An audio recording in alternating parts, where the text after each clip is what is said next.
In the city of Lagos, Nigeria, there live a man named Godwin Alex and his wife Godwin Julian. The couple are loved by families, friends, and neighbors. They are known for their humility and meekness to everyone. But unfortunately, as lovely as this couple are, the unexpected happened.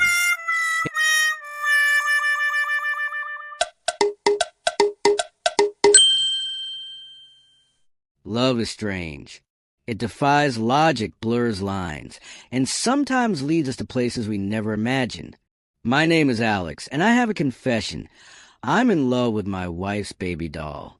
I know how insane that sounds. But before you judge me, let me tell you the whole story. Because what started as an innocent joke turned into something far more chilling, life-changing, and deeply profound.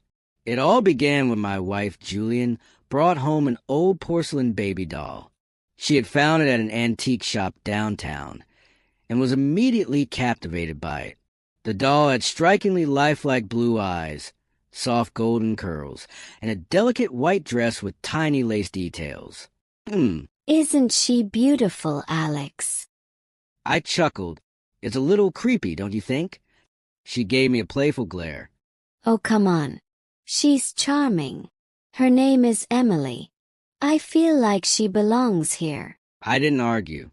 Julian had always loved vintage things, and if a doll made her happy, who was I to question it? But something about Emily unsettled me. Maybe it was the way her glassy eyes seemed to follow me wherever I went, or maybe it was the strange warmth I felt whenever I looked at her. That night, I had the first of many unsettling dreams. In my dream, I was standing in our living room, and Emily, no longer a doll but a full-grown woman, stood before me. She had the same golden curls, the same piercing blue eyes, but now she was alive. She reached for my hand and whispered, "You see me, don't you?" I woke up in a cold sweat, my heart hammering against my ribs. I glanced at where Julian had placed Emily earlier that evening before we slept. The doll sat there, motionless, but something felt off. The next day, I brushed it off as just a weird dream, but it happened again, and again, every night. I dreamed of Emily sometimes as a woman, sometimes as a child, always speaking in a soft, knowing voice. And every morning, I found myself waking up with a strange longing.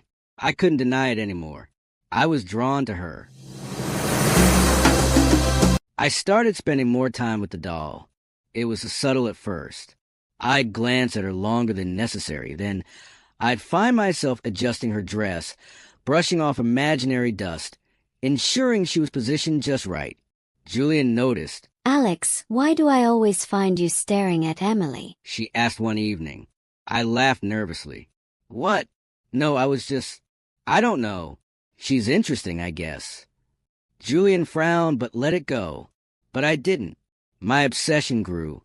I began to hear Emily's voice even when I was awake. Soft, sweet whispers. Tell me things. Warning me. She doesn't understand, Alex. She doesn't see you the way I do. I started withdrawing from Julian. I didn't mean to. It just happened. Whenever she tried to touch me, I felt guilty, like I was betraying Emily. I knew it was insane. It was a doll, but it felt real. Then one night, everything changed.